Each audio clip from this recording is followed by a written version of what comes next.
I'm Michelle T. Alhas.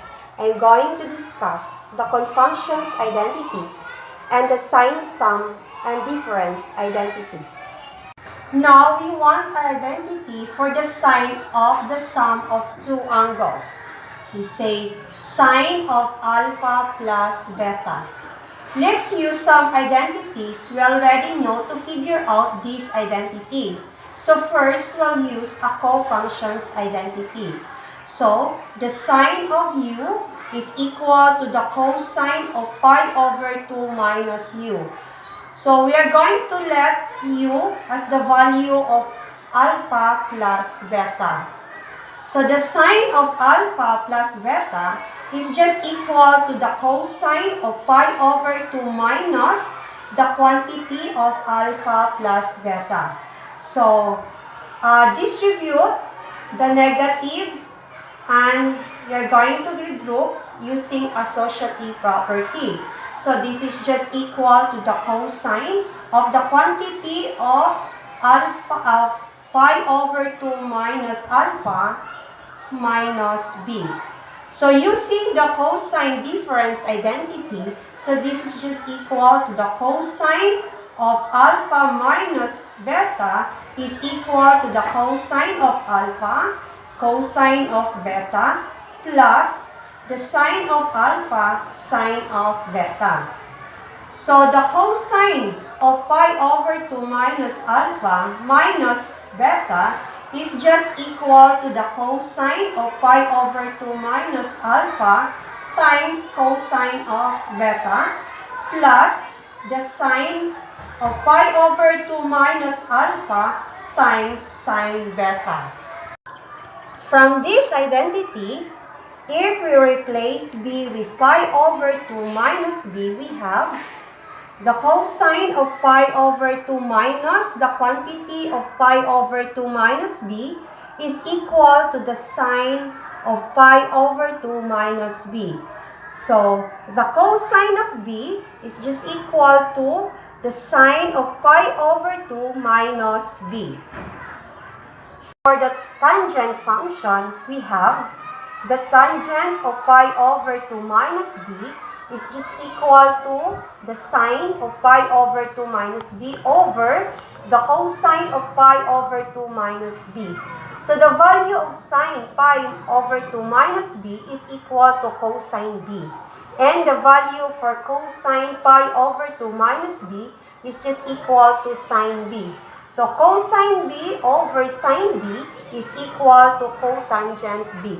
Our cofunctions identities is now the cosine of pi over 2 minus b is equal to sine b. The sine of pi over 2 minus b is equal to cosine b. And for tangent pi over 2 minus b is equal to cotangent b. Now, we'll use a cofunctions identities again. So, for our cosine pi over 2 minus alpha is just equal to sine alpha. And the sine of pi over 2 minus alpha is just equal to cosine alpha.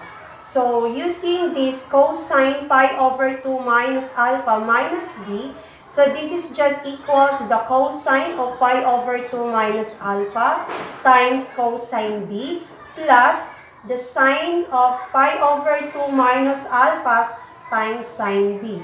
So, the value of cosine pi over 2 minus alpha, this is equal to sine alpha. And for sine pi over 2 minus alpha is equal to cosine alpha. So, therefore, this is equal to the sine of alpha, cosine of beta, plus cosine of alpha, sine of beta. So, this is now our sine sum identity. So, sine of alpha plus beta is equal to the sine of alpha times cosine of beta plus cosine of alpha times sine of beta. For example, find the exact value of sine negative pi over 12. So, this is a little harder because of the regions. But we're going to ask what angles on the unit circle that can be add or subtract to get negative pi over 12. So, the common denominator of 12 is 3 and 4. So, therefore, this is just equal to the sine of negative pi over 12 is equal to the sine of pi over 4 minus pi over 3. So, this is equal to the sine pi over 4 times cosine pi over 3 minus sine pi over 3 times cosine pi over 4. So, the value of sine pi over 4 is equal to the square root of 2 over 2. And the value of cosine pi over 3 is 1/2. So, this is square root of 2 over 2 times 1/2 minus sine pi over 3 is equal to square root of 3 over 2 times cosine pi over 4 is square root of 2 over 2. So, this is just equal to the square root of 2 over 4 minus the square root of 6 over 4. So, since they have the same denominator, so we can combine. So, this is just equal to the square root of 2 minus the square root of 6 over 4. Example, if we're going to prove sine of x plus y is equal to 1 plus cotangent x tangent y times sine x cosine y.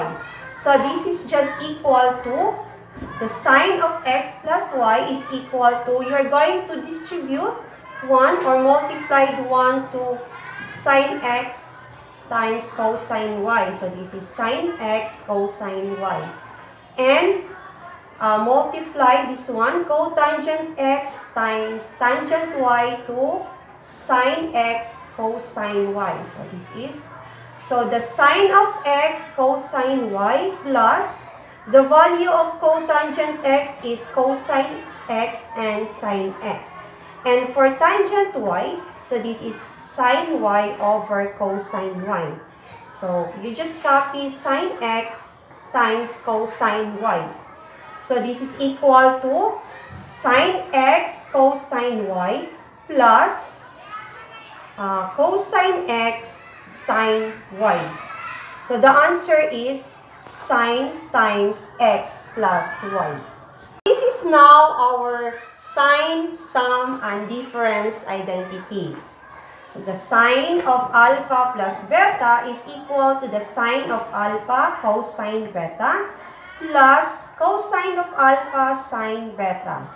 And for sine of alpha minus beta is equal to the sine of alpha cosine beta minus cosine of alpha sine beta. So remember, the sum of the angles for sine is sine of the first, cosine of the second, plus cosine of the first, sine of the second. And they have the same sign in between two terms. So, positive, this will be also positive. If this is negative, so the sign is also negative. That's all, and thank you.